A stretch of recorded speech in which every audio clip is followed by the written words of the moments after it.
تم تو کہتے ہو کہ محمد کریم صلی اللہ علیہ وسلم یہاں جو تم میرے ساتھ ظلم و ستم کا معاملہ کر رہے ہو میری جگہ پہ آ جائے، میں تو اس بات کو بھی گوارا نہیں کرتا کہ محبوب کریم صلی اللہ علیہ وسلم مدینہ کی گلیوں کے اندر چل رہے ہوں، اللہ کے نبی صلی اللہ علیہ وسلم کے پاؤں مبارک میں ایک کانٹا بھی چبھے، میں تو اس بات کو برداشت نہیں کر سکتا، تم اتنی بڑی بات کرتے۔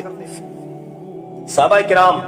اللہ کے محبوب پیغمبر صلی اللہ علیہ وسلم کے ساتھ اس قدر عقیدت اور محبت رکھنے والے تھے، اس قدر محبت اور عقیدت کا معاملہ کرنے والے تھے۔ صلح حدیبیہ کا موقع ہے، اللہ کے محبوب پیغمبر صلی اللہ علیہ وسلم عمرہ کرنے کے ارادے سے مکہ گئے۔ اب کفار مکہ نے روکنا چاہا، راستہ روک لیا، عمرہ کرنے کی اجازت نہیں دی۔ اب صلح حدیبیہ کے موقع پہ جو کفار مکہ سے بات چیت ہوئی، مذاکرات ہوئے، مختلف لوگ جو ہے بات چیت کرنے کے لیے آتے رہے، ان میں ایک شخص عروہ بن مسعود بھی تھا جو بہت بڑا سردار تھا، بہت ہی ذہین ہوشیار۔ جب وہ اللہ کے نبی صلی اللہ علیہ وسلم کی خدمت میں آیا اور پھر واپس گیا اور کفار مکہ کے لشکر میں واپس پہنچا، بعد میں ان کو اللہ نے ایمان کی دولت سے نوازا، اس وقت تک مسلمان نہیں ہوئے تھے۔ عروہ بن مسعود واپس کفار مکہ کے پاس پہنچے اور ان کو کہا کہ ارے مکہ کے لوگوں، اے کفار مکہ، اے سرداران مکہ، میں بڑے بڑے بادشاہوں کے درباروں میں گیا ہوں، میں نے بڑے بڑے بادشاہوں کی مجلسوں کے اندر شرکت کی ہے، میں نے اس طرح معاملہ جو محمد کریم صلی اللہ علیہ وسلم کے صحابہ اپنے نبی سے، اپنے محمد صلی اللہ علیہ وسلم سے جو محبت کا عقیدت کا معاملہ کرتے ہیں، میں بڑے بڑے بادشاہوں کی مجلس میں گیا ہوں، میں نے کبھی بھی کسی درباری کو اس قدر عقیدت اور محبت کا معاملہ کرتے نہیں دیکھا جس طرح محمد کریم صلی اللہ علیہ وسلم کے صحابہ آقا کریم صلی اللہ علیہ وسلم کے ساتھ عقیدت اور محبت کرنے والے ہیں۔ خدا کی قسم، جب وہ اپنا لعاب مبارک، تھوک مبارک پھینکتے ہیں تو وہ اس کو بھی زمین پر گرنے نہیں دیتے، اس کو بھی بدن پہ ملنا اپنے لیے سعادت سمجھتے ہیں۔ جب وہ وضو کرتے ہیں تو آقا کریم صلی اللہ علیہ وسلم کے وضو کا پانی زمین پر گرنے نہیں دیتے، وہ بھی کسی کے بدن پہ پڑتا ہے، کسی کے ہاتھ پہ پڑتا ہے اور اس کو اپنے بدن پر ملنا سعادت سمجھتے ہیں۔ خدا کی قسم، اتنی عقیدت، اتنی محبت، اتنی عزت، اتنا احترام میں نے کسی شخص کا نہیں دیکھا جتنا محمد کریم کے غلام اور صحابہ ان کا احترام کرتے ہیں۔ تو اللہ کے نبی صلی اللہ علیہ وسلم کی ذات اقدس کے ساتھ صحابہ نے اس قدر محبت کی ہے اور اس محبت کا ایک عملی ثبوت دیا ہے۔ صرف ہماری طرح نہیں کہ زبان سے تو محبت رسول کے دعوے ہیں، زبان سے تو عشق رسول کے دعوے ہیں، زبان سے تو غلام رسول ہونے کے جو ہے غلامان محمد ہونے کے زبان سے دعوے ہیں، لیکن جب عمل کی بات آتی ہے تو عمل سے تو بظاہر یہی لگتا ہے کہ ہمارا واسطہ نبی کریم صلی اللہ علیہ وسلم کے ساتھ دور دور تک نہیں ہے۔ ارے وہ بھی لوگ تھے، دو صحابہ کا واقعہ ہے، حضرت ربیعی بن حراش اور حذیفہ بن یمان رضی اللہ تعالی عنہ شاہ روم کے دربار میں جاتے ہیں بات چیت کرنے کے لیے، مذاکرات کرنے کے لیے۔ اب وہی مسلمانوں والا سادہ زندگی ہے، سادہ لباس ہے، پھٹے پرانے کپڑے ہیں، اب وہ شاہی دربار ہے، شاہ روم ہے، دنیا کی سپر پاور، دنیا کا طاقتور ملک ہے، ان کے دربار میں پہنچتے ہیں۔ دربان نے دروازے پہ روک لیا، کہا کہ تم اندر نہیں جا سکتے۔ کیوں نہیں جا سکتے؟ بھائی اس لیے نہیں جا سکتے، تمہاری یہ خستہ حالت، تمہاری یہ پھٹے پرانے کپڑے، تمہارا یہ جو ہے عجیب سا حلیہ بادشاہ کے دربار میں جانے کے لائق نہیں ہے۔ تو انہوں نے کیا کہا کہ یہ جو حلیہ تمہیں نظر آ رہا ہے، یہ جو پھٹے پرانے کپڑے تو جو تمہیں نظر آ رہے ہیں، یہ ہمارے رسول، ہمارے پیغمبر کی جو ہے سنت ہے اور ان کا بتایا ہوا یہ لباس ہے، ہم اس لباس کو کبھی نہیں اتاریں گے۔ اور حضرت ربیعی بن حراش رضی اللہ عنہ کے پاس ایک خستہ حالت ٹوٹی پھوٹی تلوار تھی۔ اب اس جو ہے دربار کا جو دربان تھا، چوکیدار تھا، اس نے مذاق اڑایا، اس نے ہنسی بنائی کہ ارے تمہارے پاس یہ ٹوٹی ہوئی تلوار، اس ٹوٹی ہوئی پرانی سی فرسودہ تلوار سے تم روم فتح کرنے نکلے ہو۔ تو حضرت ربیعی بن حراش نے فرمایا کہ تم نے ابھی یہ تلوار دیکھی ہے، اس تلوار کو چلانے والا ہاتھ تم نے نہیں دیکھا۔ ان سے فرمایا کہ جاؤ، جو تمہاری نظر میں سب سے زیادہ مضبوط ڈھال ہے وہ لے کے آؤ۔ چنانچہ ڈھال لائی گئی۔ ربیعی بن حراش رضی اللہ تعالیٰ عنہ نے ایک ہی وار کیا اور وہ مضبوط ڈھال جو ان کی نظر میں سب سے زیادہ مضبوط تھی، ان کے ایک وار سے ہی دو ٹکڑے ہو گئے۔ تو انہوں نے فرمایا کہ تم نے ابھی تلوار دیکھی ہے، اس تلوار کو چلانے والا ہاتھ تم نے نہیں دیکھا۔ چنانچہ اس بادشاہ کے دربار میں پہنچے، اس سے کچھ بات چیت ہوئی۔ جو مقصد کی بات میں آپ حضرات کی خدمت میں عرض کرنا چاہتا ہوں، بات چیت کرنے کے بعد، مذاکرات کرنے کے بعد جب شاہی دسترخوان لگا اور دسترخوان پہ بڑے بڑے وزراء بیٹھے ہیں، بڑے بڑے لوگ بیٹھے ہیں، اب یہ دو صحابہ بھی اسی دسترخوان پہ بیٹھے ہیں۔ حضرت حذیفہ رضی اللہ تعالی عنہ جب کھانا کھا رہے تھے تو ان کے ہاتھ مبارک سے ایک لقمہ نیچے گر گیا۔ اب اللہ کے محبوب پیغمبر صلی اللہ علیہ وسلم کی سنت یہ ہے کہ جب دسترخوان پہ کوئی لقمہ گرے تو اس کو اٹھا کے کھا لینا چاہیے۔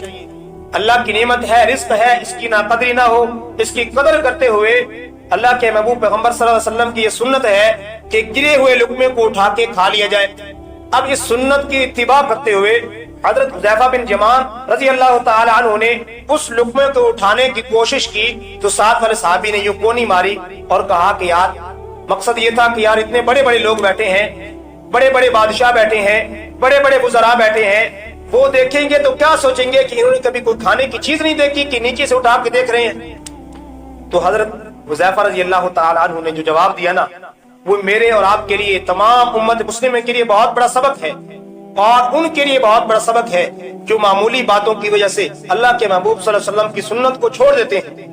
اور یہاں تک کہہ دیتے ہیں کہ بھائی یہ سنت ہی تو ہے، کوئی فرض تو نہیں ہے۔ ہمارے لیے بہت بڑا درس عبرت ہے، بہت بڑا سبق ہے۔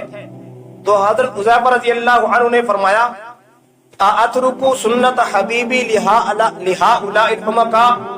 ارے میرے بھائی،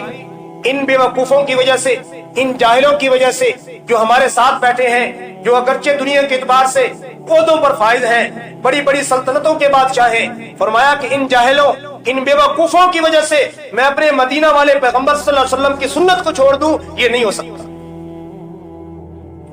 مجلس کوئی بھی ہو، جگہ کوئی بھی ہو، صحابی نے، حضرت حذیفہ رضی اللہ عنہ نے اپنے عمل سے یہ ثابت کر دیا کہ اللہ کے محبوب پیغمبر صلی اللہ علیہ وسلم کی سنت سب سے پہلے ہے، اللہ کے نبی صلی اللہ علیہ وسلم کی سنت ہمیں سب سے زیادہ محبوب ہے۔ باقی سارے عہدے بھی پیچھے ہیں، دنیا کی بادشاہت بھی پیچھے ہے، دنیا کی سلطنت بھی پیچھے ہے، دنیا کی وزارتیں اللہ کے محبوب پیغمبر صلی اللہ علیہ وسلم کی سنت سے پیچھے ہیں۔ اللہ کے محبوب پیغمبر صلی اللہ علیہ وسلم کی سنت کی جو ترجیح ہے وہ سب سے اول ترجیح ہے۔